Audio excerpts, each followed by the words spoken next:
اور ایران امریکہ جنگ کے حوالے سے آپ کو آگاہ کر دیں کہ سب سے بڑی اور اہم پیش رفت ہوئی ہے کہ امریکی صدر یہ کہہ رہے ہیں کہ ایران پر منگل یعنی کہ آج کے روز حملہ کرنا تھا، لیکن سعودی عرب، قطر اور متحدہ عرب امارات کی درخواست پر کارروائی ہم نے مؤخر کر دی ہے۔ امریکی صدر نے بتایا ہے کہ سعودی عرب، متحدہ عرب امارات اور قطر کی درخواست پر حملہ ہم نے روک دیا ہے۔ اتحادیوں کا کہنا ہے کہ وہ معاہدے کے بہت قریب پہنچ رہے ہیں۔ صدر ڈونلڈ ٹرمپ نے کہا ہے کہ مجوزہ معاہدے میں یہ بات یقینی بنائی جائے گی کہ ایران جوہری ہتھیار ہرگز حاصل نہیں کرے گا۔ بولے کہ ایسا لگتا ہے تنازع کے حل کا بہت اچھا امکان ہے، اگر یہ سب بمباری کے بغیر ہو تو مجھے بڑی خوشی ہوگی۔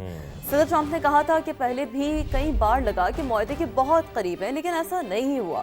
اس بار معاملہ کچھ مختلف ہے، ڈیل نہ ہوئی تو امریکہ بڑے حملے کے لیے تیار ہے۔ وی ریئلی ہوپ کہ یہ صرف اسٹیٹمنٹ سے کی باتیں رہیں، اللہ نہ کرے کہ اس طرف معاملہ جائے۔ بظاہر حالات ایسے نہیں لگ رہے کہ امریکی صدر ڈونلڈ ٹرمپ کوئی اتنا بڑا اقدام اٹھائیں گے۔ مزید کیا کہنا ہے ان کا، خود انہی کی زبانی ہم سنوا دیتے ہیں۔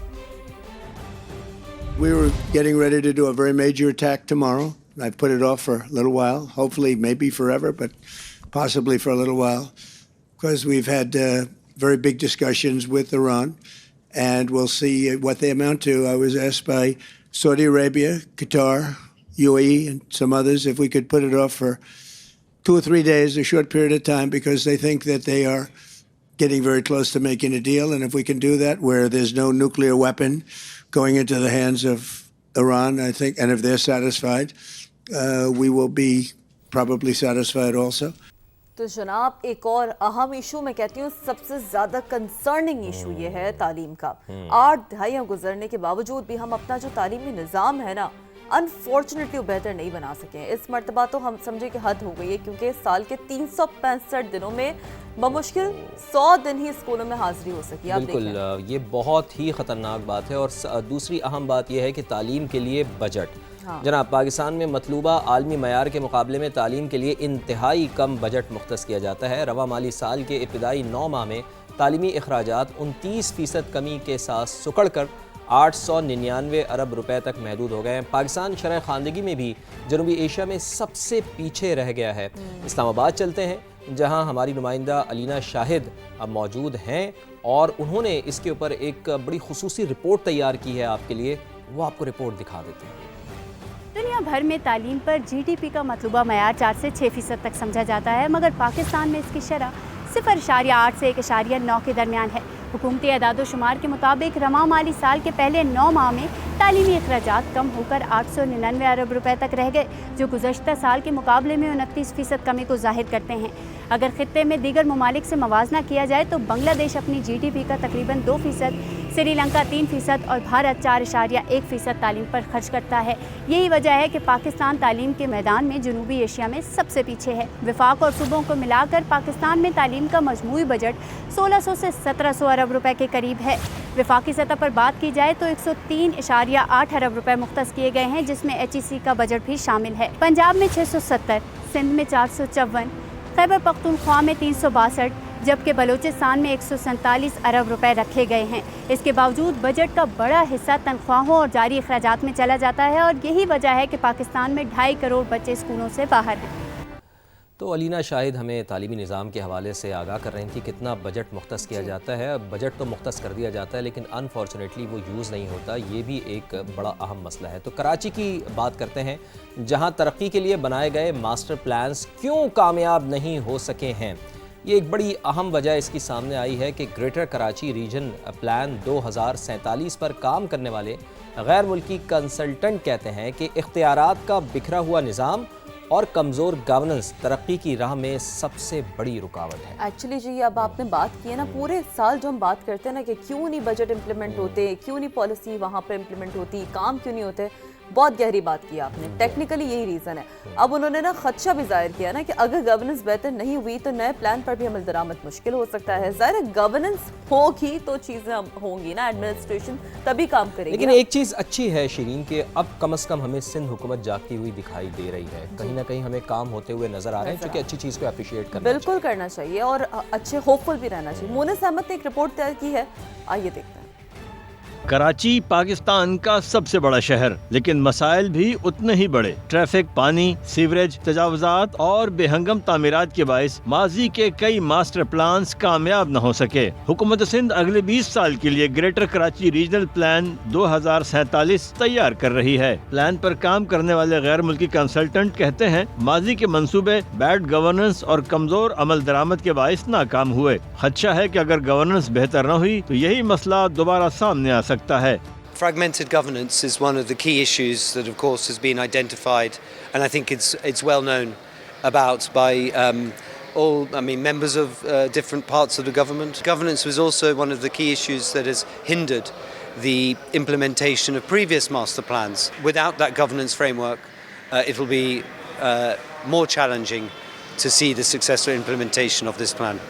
پروجیکٹ ڈائریکٹر ارشد خان کے مطابق 1 ارب 90 کروڑ روپے کی لاگت سے تیار ہونے والا پلان اگلے سال جون تک مکمل ہوگا۔ اس پروجیکٹ کی 1.93 بلین کاسٹ اوور آل، اس میں کنسلٹنٹ کی فیس ہے اور ڈپارٹمنٹل ایکسپینڈیچر جو ہوتے ہیں ایک پروجیکٹ کے PIU کے، وہ سارے انکلوڈ ہے۔ ٹوٹل یہ 31 مہینے کا پروجیکٹ ہے اور انشاءاللہ جون 2027 جیسا میں عرض کر رہا ہوں پوری کوشش ہوگی کہ اس کو کمپلیٹ کر کے اس کی سبمیشن کر دی جائے۔ خالق دینا ہال میں منعقد اوپن ہاؤس میں شہریوں، ماہرین اور مختلف اداروں کے نمائندوں نے گریٹر کراچی ریجنل پلان سے متعلق تجاویز پیش کیں۔ کیمرمین عمران شاہد کے ساتھ مونس احمد، سما، کراچی۔ تو وہی بات ہے نا کہ اب یہ جو تجاویز ہیں، یہ جو گورننس کا ایک سسٹم ہے، وہ کس حد تک امپلیمنٹ ہو سکتا ہے، کیونکہ ظاہر سی بات ہے جب آپ نے ایڈمنسٹریٹولی معاملات دیکھنے ہوتے ہیں تو بہت ساری چیزیں پھر آپ نے ہیرارکلی کراس کرنی پڑتی ہے۔ ریڈ ٹیپزم جس کو ہم کہتے ہیں بڑا کامن ہے، تو وہ بھی آپ نے بڑا اوائڈ کرنا ہوتا ہے، اس کے بعد ہی ترقیاتی کام ہو سکیں گے۔ لیکن جی یہ تو ہو گئی کراچی کی بات۔ سب سے اہم و بنیادی مسئلہ فضائی آلودگی کا بھی ہے، کیونکہ پاکستان میں فضائی آلودگی انسانی زندگیوں کے لیے ایک سنگین خطرہ بننے لگی ہے۔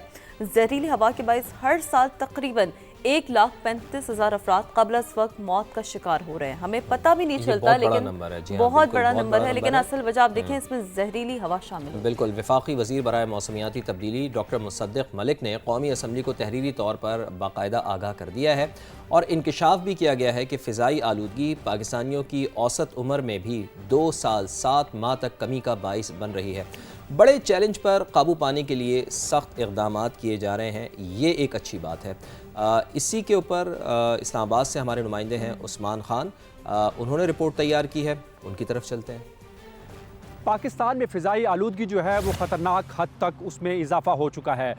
قومی اسمبلی میں وفاقی وزیر موسمیاتی تبدیلی مصدق ملک کی جانب سے صورتحال سے ایوان کو آگاہ کر دیا گیا، جس میں بہت ہی ہولناک انکشافات کیے گئے ہیں۔ یہ بتایا گیا ہے کہ اس وقت جو پاکستان میں جو اوسط عمر ہے وہ 2 سال 7 ماہ کم ہو گئے، یعنی فضائی آلودگی کا شکار ہو کر اموات میں اضافہ ہو رہا ہے۔ 1,35,000 افراد ایسے ہیں جو پاکستان کی کل آبادی میں اپنی عمر سے پہلے ہی موت کی وادی میں جا رہے ہیں، اور اس کی وجہ کیا ہے؟ اس کی وجہ یہ ہے کہ اس وقت پاکستان میں جو فضائی آلودگی ہے اس کے باعث مختلف اقسام کی بیماریاں جو ہیں وہ بھی پھیل رہی ہیں، اور اس وجہ سے جو انسانی زندگی ہیں ان کو شدید ترین خطرات لاحق ہو چکے ہیں۔ جیسا کہ لاہور فضائی آلودگی میں نمایاں شہر ہیں دنیا میں، اس میں نمبر 1 پہ جو ہے وہ پایا جاتا ہے۔ دوسری جانب جو شہری آبادی ہے اس میں بھی تیزی سے اضافے کی پیشن گوئی کی گئی ہے۔ 2030 تک 120 ملین تک یہ تعداد جو ہے شہری آبادی کی پہنچنے کا اندازہ لگایا جا رہا ہے۔ اسی طرح یہ بتایا جا رہا ہے کہ جو دھواں چھوڑنے والی گاڑیاں ہیں